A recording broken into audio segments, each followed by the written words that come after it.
The world knows Viktor Frankl through Man's Search for Meaning, the slender, urgent book he dictated in 9 days in 1945. It is one of the most widely read books of the 20th century, and for good reason. It is vivid, personal, and immediately accessible. It tells a story while making an argument, and it does both with remarkable economy. But among Frankl scholars and serious students of logotherapy, a different book occupies an equally important place: The Doctor and the Soul. It is a denser, longer, more systematic work, not the testimony of a survivor but the comprehensive statement of a philosophical physician. And it contains dimensions of Frankl's thinking that man's search for meaning only gestures toward. The book was originally written in the 1940s. Frankl had a manuscript before his deportation, and it was one of the losses he carried into the camps. After liberation, he reconstructed and revised it, and it was published in German in 1946. The English translation appeared in 1955 under the title The Doctor and the Soul, From Psychotherapy to Logotherapy. The title itself signals something important. Frankl was not simply presenting a new therapy. He was arguing for a new conception of what medicine is for, a conception that takes seriously the spiritual dimension of the patient, not in a religious sense necessarily, but in the sense of the specifically human capacity for meaning, conscience, and self-transcendence. The book is structured around the major existential themes of human life: meaning, suffering, work, love, and death. Each receives sustained philosophical and clinical treatment.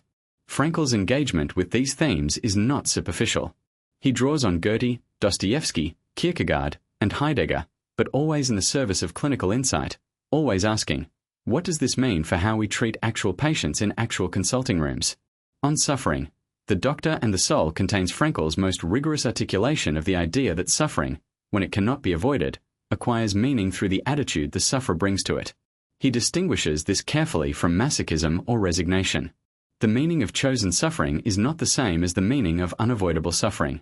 And he provides extensive case material to show what this looks like in practice.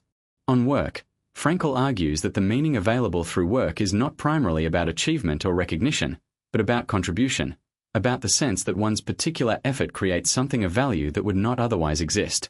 He is careful to separate this from mere careerism or the Protestant work ethic in its debased form. The meaning of work is tied to what the work serves, not to the status it confers. On love, he offers one of the most philosophically careful treatments of erotic love in the psychotherapy literature.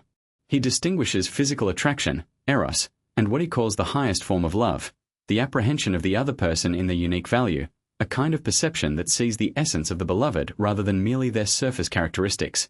This capacity for deep attention to another person is, for Frankl, itself a form of meaning discovery.